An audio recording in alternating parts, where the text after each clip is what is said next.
இந்த கண்ணுக்குட்டி வேற எங்கள் வீட்டு வாசல் எதிர்க்கவே இருக்கா. பார்க்கவே ரொம்ப கஷ்டமாக இருக்குது. கண்ணுக்கு தெரியாமல் எங்கேயாவது போயிருந்தாலும் பரவாயில்ல, கண் எதிர்க்க இருக்கனால அப்பப்போ நான் ஓடி போய் பார்த்துனேக்கா அது என்ன பண்ணுது ஏது பண்ணுது எங்கே இருக்குது அப்படின்னு சொல்லிட்டு.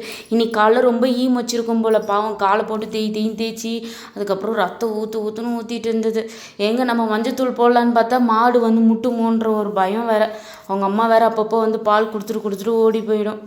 பார்க்கவே கஷ்டமாக இருக்குது. அவங்க அம்மாவுக்கு இருக்கிற அக்கறை கூட ஓனருக்கு இல்லைல்ல. அப்படி இருக்கும்போது நீங்களாம் எதுக்கு தான் இந்த வாயில்லாத ஜீவனுங்களாம் வளர்க்குறீங்களோ? கடா மாடாக இருந்தாலும் கடா குட்டியாக இருந்தாலும் அதுவும் ஒரு குழந்த தானே, பால் குடிக்கிற குழந்த. பார்க்கவே ரொம்ப கஷ்டமாக இருந்தது.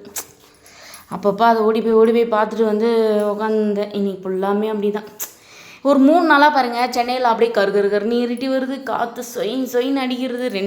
ரெண்டு நாளாக அப்படி தான் இருந்தது. இன்றைக்கி கொஞ்சம் பரவாயில்ல, கொஞ்சம் லைட்டாக மழை பெஞ்சுது. அதாவது ஒரு 10 நிமிஷம் 5 நிமிஷம் இருக்கும், கொஞ்சம் கொட்டி தீர்த்துது. நேற்று அடித்த காற்றுக்கு கொஞ்சம் நல்லா இருந்தது, குளுன்னு இருந்தது. இன்றைக்கி கொஞ்சம் மழை பெஞ்சிருக்கு. பார்ப்போம், நைட்டு தூங்கி ஏஞ்சாதான் தெரியும் நாளைக்கு கிளைமேட் எப்படி இருந்தது அப்படிங்கிறது. ஆனால் பாவம் அந்த கண்ணுக்குட்டி அந்த மலையிலே தான் இருக்குது. எனக்கு மனசே சரியில்லை. இப்போ நைட்டு கதவு சாத்தும்போது கூட அந்த கண்ணுக்குட்டியை போய் பார்த்து தான் அந்த கடல்கிட்டலாம் வேண்டு எப்படியாவது அவங்க ஓனர் மனசு மாதிரி வந்து அந்த கண்ணுக்குட்டியை கூட்டிகிட்டு போயிடணுன்ட்டு எனக்கு மனசே சரியில்லை. சரி, நம்ம மீண்டும் இன்னொரு வீடியோவில் பார்க்கலாம். பாய்.